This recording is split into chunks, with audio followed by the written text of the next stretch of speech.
Okay, it's a new day. I was so tired last night when I was doing that other video. I don't even know if it made any sense, but we're doing 120.90 warrant of arrest, procedure after arrest. But we're specifically, last night I did a quick reference card for 120.90-1 and 2, and today we're going to do 3 and 4. Okay, 1 and 2 was referencing a felony for the police officer that was addressed in the warrant. 3 and 4 is going to be, and that was for a felony and returnable court. But 3 and 4 is all about a warrant of arrest and other than a felony. And so what's going to be similar between 3 and 4 is going to be warrant of arrest other than a felony. And the place of the arrest, where the defendant is getting arrested, is in a county other than what I'm going to reference as the returnable county. What do I mean by returnable county? Returnable county is where the warrant of arrest was issued and where the defendant is supposed to be returned per that warrant of arrest. Okay, so this is the defendant is arrested in a county other than the returnable county or adjoining county. Okay, so those two, if you notice, this is 3, this is 4, and those two things are the same in both 3 and 4. Now, what is different between 3 and 4 is who's arresting the defendant. In 3, the police officer that is arresting the defendant, and again, he's arresting the defendant in a county other than the returnable county or adjoining county.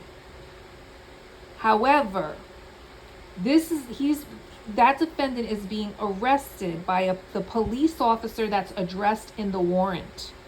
Whereas 4 is the police officer that arrests the defendant is not a police officer that's addressed in the warrant. He's a police officer that works in this county that's outside the returnable county or adjoining county. Okay, so that is the difference between 3 and 4 so far.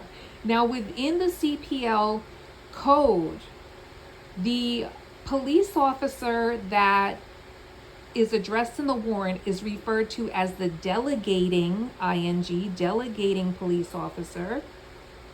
And in number 4, the police officer that works in that other county is addressed as the delegated police officer. Why is he referred to that? Because the delegating police officer is going to delegate to him. He will be delegated to be an agent to deal with the arrest of the defendant. Okay, so that delegation is discussed, if you want to read it, in 120.60. Basically what happens is that the arresting officer calls the delegating police officer that's addressed in the warrant of arrest, and they have a discussion, and that police officer that's addressed in the warrant makes that arresting officer, he delegates him as an agent to deal with the arrest of the defendant and bringing him in for arraignment. However, so let's go back to 3 and talk about the whole process. Sorry. Okay, so we're going to go back to 3. We're going to be jumping back and forth because, what the hell is that? Something was crawling on me. Shit. I don't know what the hell that was. Damn it. I was going along so nicely too. Sorry about that. I don't know what the hell that was.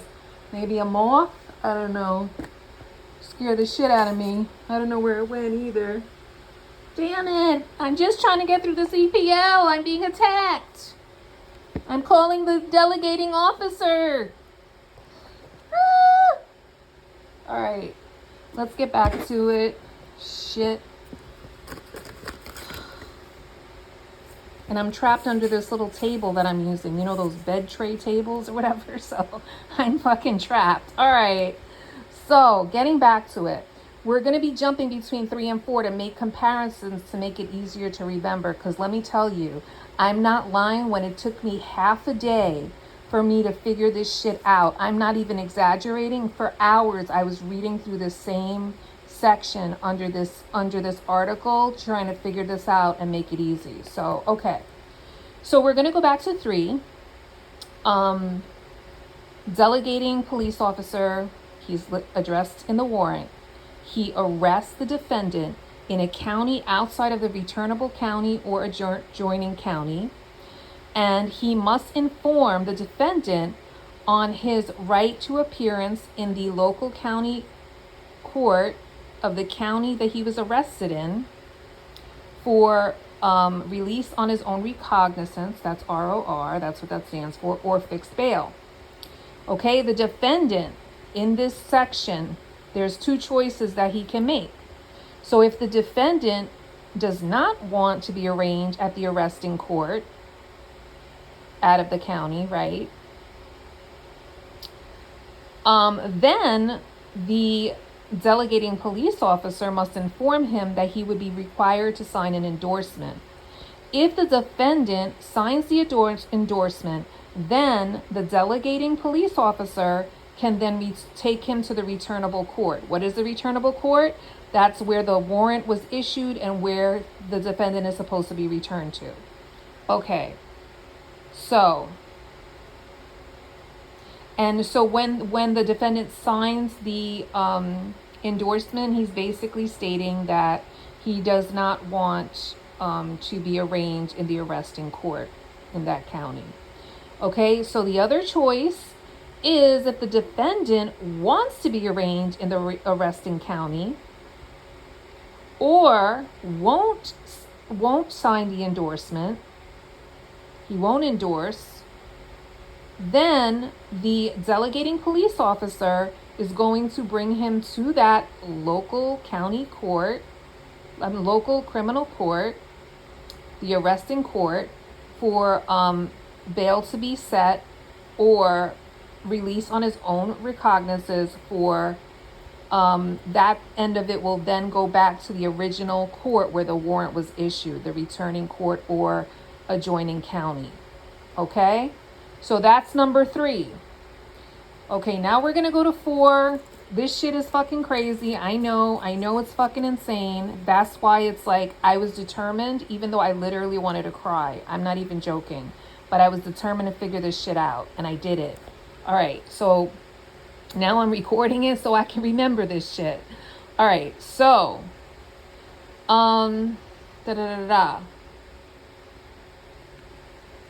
So, the arresting officer, like this is, again, remember, 4 has to do not with the officer that is addressed in the warrant. This is the officer. Now, the officer that arrested him is from that county, that other county, right? So we're going to call him the arresting officer, but he's also mentioned as the delegated officer. So I'm going to refer to both of those, okay? So the delegated police officer is, he's basically going to do, okay, he may hold the defendant for a period not exceeding 2 hours. The purpose is to see if the delegating police officer will come to get him, to deliver him to the returnable court. Okay. Now, if the delegating officer does show up, then the delegating officer is just going to do number 3. Okay, but if he doesn't show up, that delegated officer, the arresting county, he's going to basically do this part, what that officer would do, which is he must inform the defendant that he has a right to appear in front of the local criminal court county of arrest for return on his own recognizance or fixed bail. So he's basically going to step in as an agent for the delegating, and he's the delegated in Arresting County. Okay, so hold on, because this shit is complicated as hell. Okay, so if not, first part number 3.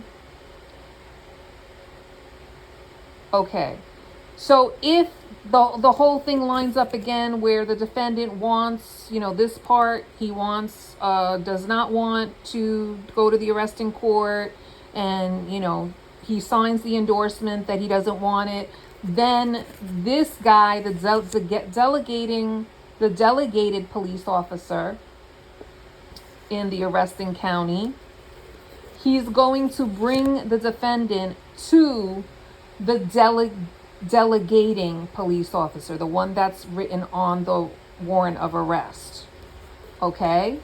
Now, if he chooses number 2, he wants to be arraigned in the arresting county, or he won't sign the endorsement, then the delegated police officer is going to bring him. He's going to bring him to the LCC, all right, for ROR, fixed bail. Now, here's the extra thing, though.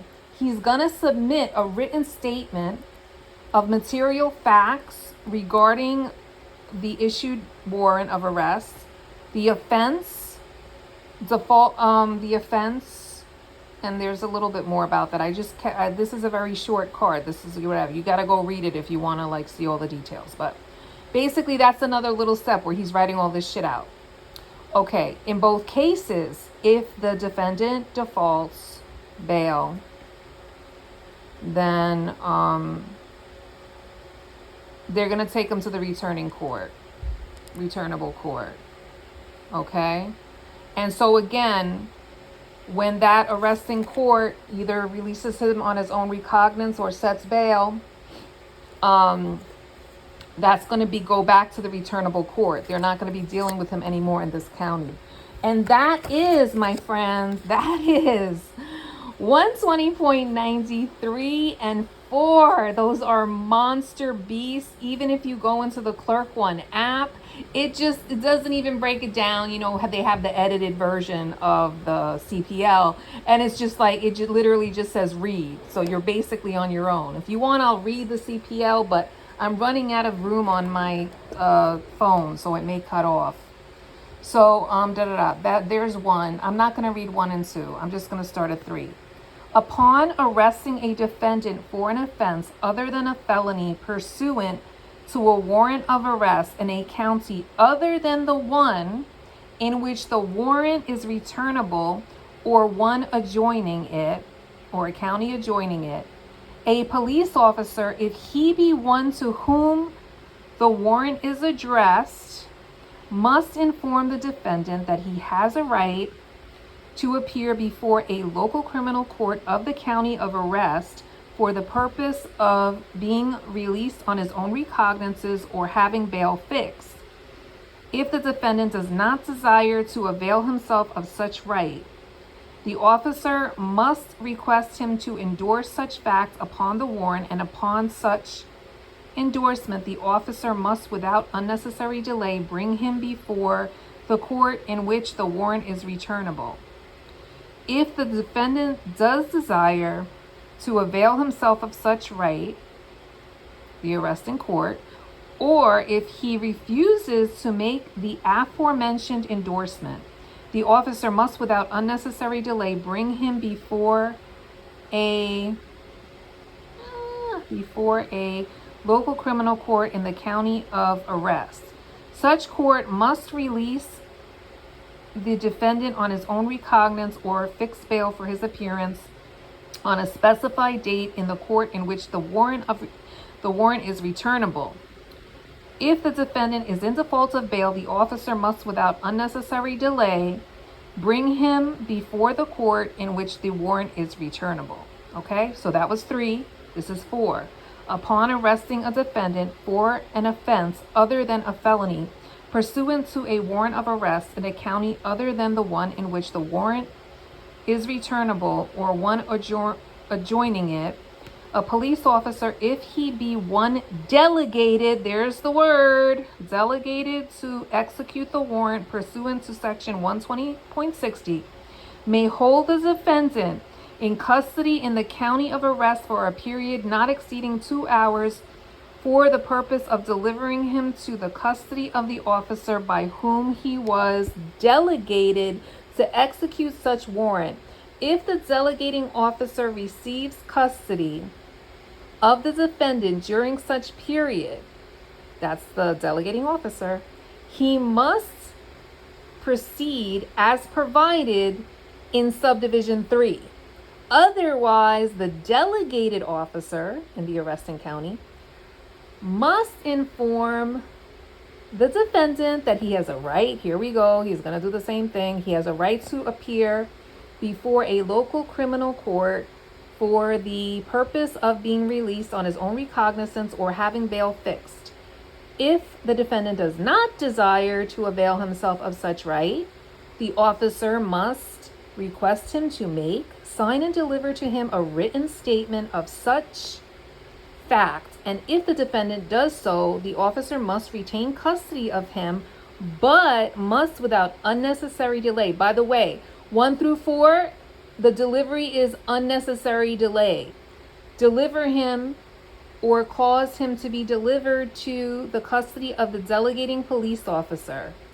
If the defendant does desire to avail himself of such right, go to the local criminal court of the arresting court, or if he refuses to make and deliver the aforementioned statement, he doesn't endorse, the delegated or arresting officer must, without unnecessary delay, bring him before a local criminal court of the county of arrest, that's where he was arrested, and must submit to such court a written statement reciting the material facts concerning the issuance of the warrant, the offense involved, and all other essential matters relating thereto. Upon the submission of such statement, this is written by the delegated police officer, such court must release the defendant on his own recognizance or fix bail for his appearance on a specified date in the court in which the warrant is returnable. It goes back to that original court. If the defendant is in default of bail, the officer must retain custody of him, but must without unnecessary delay deliver him or cause him to be delivered to the custody of the delegating officer, that's the one that's addressed in the warrant.